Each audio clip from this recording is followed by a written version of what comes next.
Sabay-sabay natin alamin ang mga kaganapan na nangyayari sa ating bansa.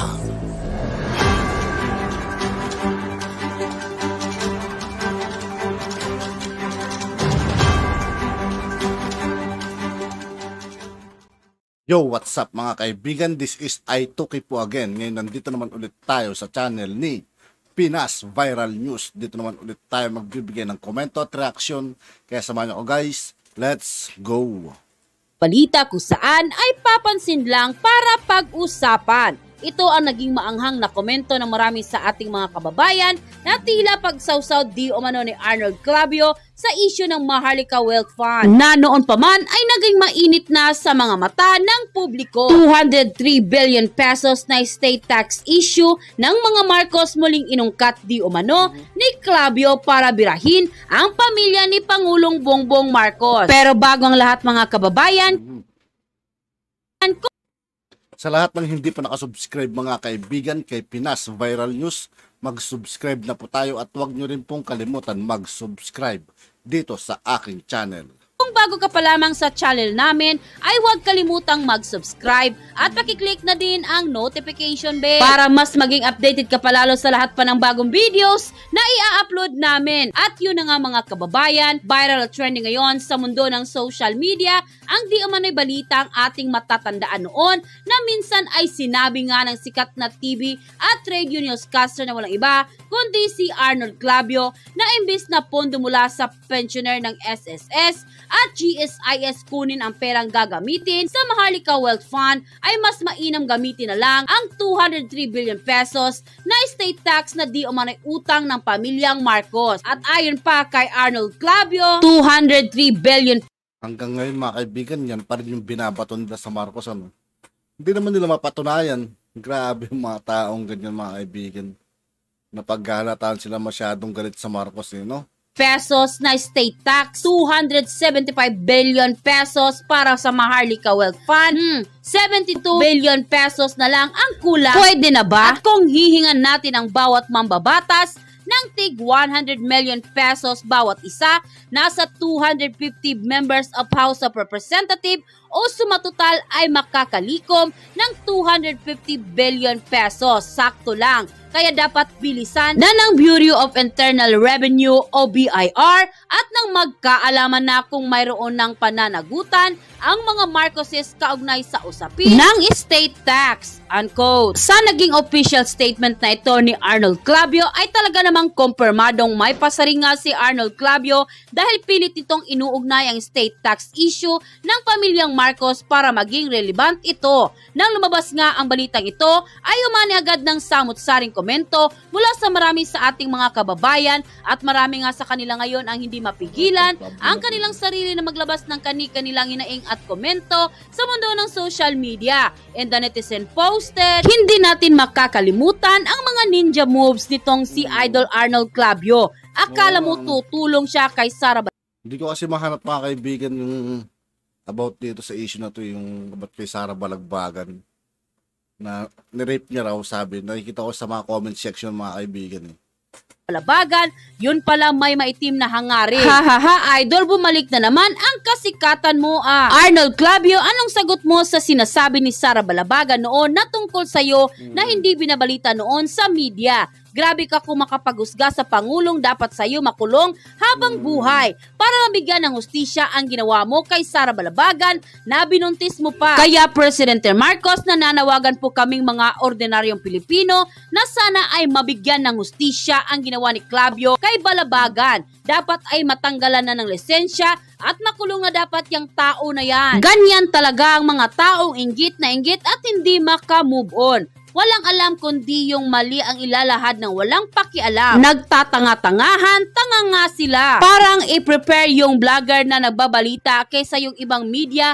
na itinatago ang totoong balita. Kahit ako mga kaibigan, mas gugustuhin ko manood sa mga vlog kaysa sa mga mainstream bias media. Kasi ang papangit ng mga kanila mga kaibigan, nagiging anti-gob sila Sinisiraan nilang mahal na Pangulo, hinahanapan nila kung ano-anong butas mga kaibigan. Kakainis Kaya wag na ako kayong manood dyan sa balita. Sa mga mainstream media mga kaibigan, wag na kayong manood. Dito na lang tayo sa social media mga kaibigan. Mas malalaman pa natin kung ano yung totoo. magbago na kayo. We're in the year of the new technologies na ang balita ay malalaman at malalaman din ang totoo sa social media. Thank you mga vloggers, mabuhay ang Pilipinas. We love PBBM. May you always be an instrument to make the lives of the Filipino better and to make the country the greatest country in Asia. Bakit ba ayaw na lang suportahan at irespeto kung sino ang namumuno? Kaya magulo kasi ungkat ng ungkat, husga ng husga. Hayaan natin na magawa niya ang kanyang tungkulin at respetuhin. End quote. Good morning, sir. Good morning. Sir, si Alan Baltasar ng Radyo Pilipinas. Alvin pala. Sorry. Mr. President, magandang umaga po. Good morning. Sir, maganda po yung status ng production volume ng ating aquaculture base na rin sa datos ng PSA. Ang tanong ko po, Mr. President, how do we maintain itong magandang status ng ating aquaculture production amid the declaration of pag-asa ng El Nino phenomenon? Well, it is. We have to adjust to it in the sense that we must resign ourselves to the fact that that is the new normal. Ganyan talaga ang magiging mga challenges na harapin natin. So we continue to improve the infrastructure. We continue to improve the systems. The problem with the water, I think, is solvable when it comes to in terms of the livestock. Ang mahirapan sa crops, sa fisheries hindi gano, as you can imagine. So I think I'm confident that when it comes to livestock and the broilers, the hogs, and the cattle, if we continue to be able to fix the systems, and now, of course, ang pinakamalaking issue ay yung ASF pa rin at saka yung avian influenza. So dahan-dahan mukhang nakokontrol naman natin at nakikita natin magandang supply dito sa atin ngayon. Hindi naman masyadong magalaw yung presyo, medyo stable. So that's why I think that as long as we continue to do this and develop more and take advantage of all these new vaccines that are coming, that are being rolled out, I think kakayanin natin i-sustain, hindi lamang i-sustain ito, pero pagandahin pa natin, palakihin pa natin, make it more efficient, make it more streamlined. Salamat po, Mr. President. Thank you. Sir Gilbert Pardes, DWIZ. Magandang umaga po, Mr. President. May nabanggit po na grupo, Vieva Group of Companies na inalang smuggling group daw po. At bukod pa po ba dito, may pang grupo na pinapa-imbestigahan ninyo at may deadline ho ba kayong binigay sa DOJ at NBI hinggil ho sa investigasyon na ito, sir? Hindi ako mahilig magbigay ng deadline. Siyempre, gusto ko tapusin nila kaagad. Pero kailangan tapos, hindi hilaw. Kailangan, so let them do their investigation. Wala naman particular. Ang pinag-usapan, ang naging pagbasihan, yung naging problema sa na maliwanag na nag-hoarding, na kinokontrol ang supply ng sibuyas. Ngunit, ang utos ko sa DOJ at sa NBI, sa kanila, ay kailangan malaman ninyo na hindi lamang sa sibuyas, kung hindi pa sa mga sindikato, marami talagang sindikato na nang-cooperate pa, para habulin na natin, matigil yung kanilang ginagawa. At sa aking pananaw, at sa palagay ko, yung mga abogado natin, sasangayon naman siguro sa akin, sa aking pananaw, yung kanilang ginagawa amounts to economic sabotage. Kaya yun ang aming direksyon dito sa pag-imbestiga na ito. Kaya hindi natin basta pabayaan ito dahil may ginugutom na Pilipino, may namamatay from starvation and poverty ang Pilipino dahil sa kanilang ginagawa.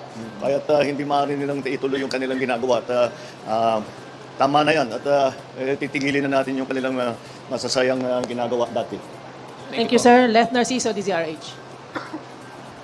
Good morning, Mr. President. Sir, bumaba pong muli ang inflation rate para sa buwan ng Hunyo. Ano po yung mga ginagawa ng administrasyon para magtuloy-tuloy ito at kailan mararamdaman ng publiko? Well, kung maalala ninyo, nung talaga nagtaasan niya, nung Enero, Pebrero, ay agricultural products ay isang napakalaking bahagi ng ating inflation rate. Kaya't naman, itong mga ganitong klaseng mga konferensya, ganitong klaseng pagsasama at to exchange ideas na ginagawa ngayon, ito ay mahalaga dahil we are helping the producers of agricultural commodities to lower the price, to make more efficient all their production, and also to take full advantage of the new technologies. Nakita naman natin yung nandun yung mga naka-display. Hindi lamang yung mga makinarya, hindi lamang yung mga infrastructure, kung hindi, pati na yung mga breeding, pati na yung mga paano yung mga pag-consolidate. All of these we are trying to put together. And I really believe that it is a large part of why the inflation rate has begun to come down. And if we like for sugar, for example, was a very, very high component of our inflation rate now. Now that we have been able to stabilize the price of sugar by making a very clear schedule of importation, making a very clear schedule of appointment assignment of the importation and where it goes to the industrial, if it goes to the to food. This is what we are. This is the kind of thing that is helping to bring down the inflation rate. That's why doing this, improving the technologies, helping our farmers, and at both ends of that value chain, there is an advantage because the farmers will make more money because they're spending less because they're more efficient. At the same time, that price level will translate all the way to the consumer. Now, at least stable, and we can plan and we know exactly. We will try, of course, to continue to bring it down, but that requires our success in increasing our production, making it more efficient, and again, the value chain that I'm always talking about ad infinitum already. But it's really the answer. Thank you, Mr. President. Thank you, Malacan. At yun na nga mga kababayan. At yun nga po mga kaibigan, dito po nagtatapos ang ating reaction video. Muli, ako po si I2K ng Sundalo ng Dunggalo at 811. Maraming salamat sa patuloy na pagsuporta. Yeah, peace out.